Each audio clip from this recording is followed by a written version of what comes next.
За бүгдд нь амралтын өглөө нэмээд. За тэгэхээр корсетийн талаарх зураг бичлэгийнхаа 2 дахь бичлэгээ та бүхэндээ хүрэхэд бэлэмэлсэн байна. За тэгэхээр эхний бичлэгээрээ корсет зүүх сул талыг нь тайлбарласан бол өнөөдөр та бүхэндээ давуу талыг нь тайлбарлах болно. За тэгэхээр хамгийн эхний давуу талыг тайлбарласан. За тэрний юу байсан бэ гэхээр төрөлт болон жирэмсэлтэй холбоотойгоор бидний ээжүүдийн цэжний хинхэрсэг тэлэгддэг тийм ээ. Тэр тэлэгдэлтийг буцаагаад хэвийн нарийнхын хэлбэрт нь оруулахад корсет бидэрт тусалдаг. Хамгийн чухал зүйл бол энэ. За хоёр дахь нь болохоор энгийн хүмүүс болон тамирчид буюу фитнесээр хичээлж байгаа хүмүүст корсет маш туслагч нь болж өгдөг, маш сайн туслагч нь. За юунд вэ гэхээр бид нэр суулт, үндсэн таталт гэх мэтчлэн ингээд сумаа суулт гэдэг нуруунд ачааллуудыг тасгалууд хийдэг тийм үү. Энэхүү тасгалуудыг хийж авах үед бидний нуруугаа хамгаалах хэрэг гардаг. Корсетийг зүүхэдтэй төнгөө би ингээд зэгзээгээд цээжээ ингээд өөрөө ирэхгүй ингээд твхийгээд барьдаг. Энэ үед бидний нуруунууд яг энэ байх ёстой хэмжээндээ очдог гэсэн үг. Яг стандартны зөв корсет зүүс үед. Энэ үед болохоор суулт хийж байгаа үед хүн дээр өргөлт хийж байгаа үед бид нар нуруугаа алдах гэдэг, нуруугаа гинтэж гээд нуруунда юм оруулах гэдэг тийм учраас яг энэ үед болохоор биднийг маш сайхан түшиж, тулж өгдөг зүйл бол корсет. Тийм учраас фитнесээр энгийнч бай, тамирчинч бай хичээлж байгаа хүмүүс корсет зүүх хэрэгтэй нуруугаа хамгаалахын тулд. За хоёр дахь нь тайлан хамгаалахын тулд. За хүмүүс зөвхөн сумаа суулт, үндсэн татал дээр хийхэд зөвхөн хөл, өгзөг, нурууны доод цэцэг ажилдаг гэж боддог. Гэтэл энэ бол буруу. Яагаад тэгэхээр суулт хийж явах үед ч гэсэн нурууны доод цэцэг хийж явах үед ч гэсэн бидний хэвлийн булчин давхар ажиллаж идэг. Хэвлийн булчин ажиллаж байгаа үедээ гэхдээ тэр үед чинь нөгөө хүнд зэргийн даацыг өргөхийн тулд хэвлийн булчин өргөөшөө тэлэх эрсдэлтэй байдаг. Нэгснээр тайл маань өргөн болох эрсдэлтэй. Энэ эрсдлээс биднийг хамгаалахын тулд бид бүхэн тайл гаргагч буюу бэлхүүсвчийг зүүж өөрсдөө хамгаалдаг байх нэ. За тэгэхээр тамирчдын хувьд болохоор бикини мэдээлж бай тайл нарийнхан байх үзүүлэлт бол маш чухал үзүүлэлт байдаг. Тийм учраас тайлаа нарийнхныг хадгалахын тулд тамирчид корсетийг заавал зүүдэг байх нэ. За дараагийн нэг давуу тал нь бол мэдээж гоо үзмж. Гэхдээ гоо үзмж буюу гоо зүүд зүүж байгаа тайл гаргагч бол ямар нэгэн байдлаар нөгөө богинохон хугацаанд зүгэл тэр нэг арга хэмжээнд ч юм уу тий ороход зүгхэд тийм зориултын корсет учраас тасгал хийхэд бол нэлээд тийм тохиромжгүй байдаг. За тасгал хийхэд хамгийн тохиромжтой минийхээр бол олсон корсет юу вэ гэхээр Анчери. Би Анчери хэрэглээд ер нь 7 жил болж байна. Одоо 3 дахь корсетыг хэрэглэж байгаа. За тэгэхээр Анчери бол Улаанбаатар хөтөлбөрийн бэний давхарт байдаг. Энэ бол ямар нэгэн сурталчилгаа бол биш. Яагаад тэгэхээр өсөг Анчеригийн бүтээгдэхүүнүүд маш хилжтэй байдаг учраас маш богино хугацаанд зарагддаг.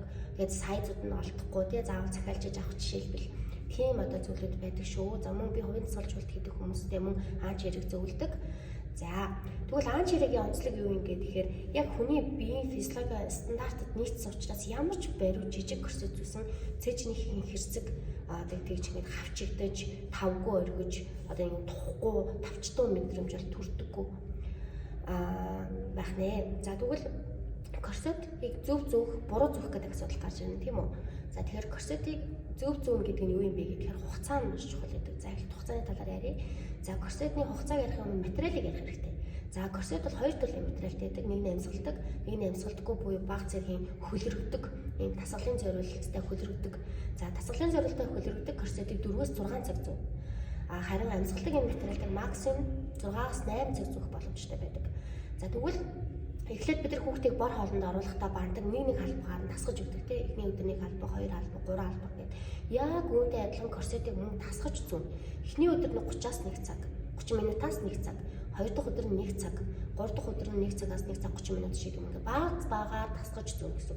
Эхлээд зүүхэд мэдээж ингээд бариу ингээд тавьчлаад хэцүү мэдрэмж төрнө тийм. За энийг 30 минут ажиглаж 30 минутын дараагаар эвтэйхэн болж байвал таны таарсан сайз байна окей байна гэсэн.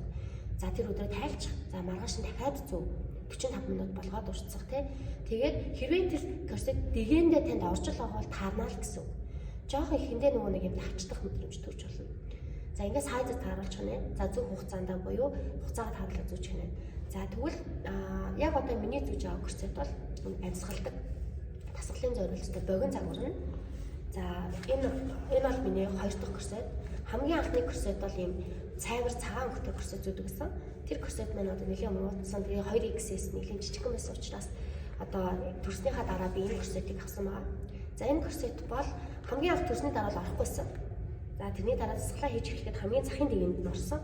Тэрний дараа голын дэгэнд нь ороод ингээд одоо нарийнхан дэгэнд нь орсон. Тасгал хийгээд нэг 2-7 хоногийн дараа ерөнхийдөө маш богино хугацаанд тайл маань ингээ эргээ гарцаан гэсэн үг. Тэгээд одоо ингээ тасгал хийгээд нэг сар орчим болж ийн буцаад энэ маань томдоод эхэлсэн. Энэ корсет маань. Тийм учраас би дараагийнхаа жижигхэн буюу энэ корсетыг авсан. За сайзыг хэлээд яах вэ? За нугаад явах те 4XS. Энэ А-чирээд 3XS болон 4XS гэдэг захиалгаар хийгддэг маш нарийнхан ийм сайзтай корсетууд байгаа. Та бүхэн захиалаад авч болдог. Захиалаад хийгддэг. За тэгэхээр энэ корсет батлагдчих тийм үү?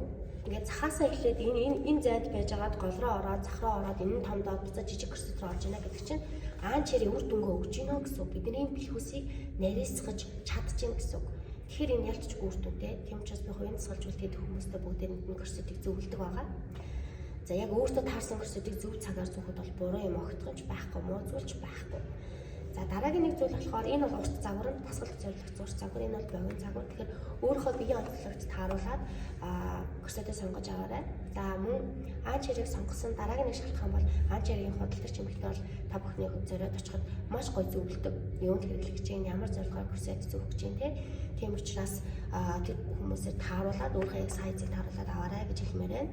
За дараагийн нэг захихаж хэлхийг хүссэн зүйл юу вэ гэхээр гоёлын корсетийг тасгалын үед битгий зүгээрээ.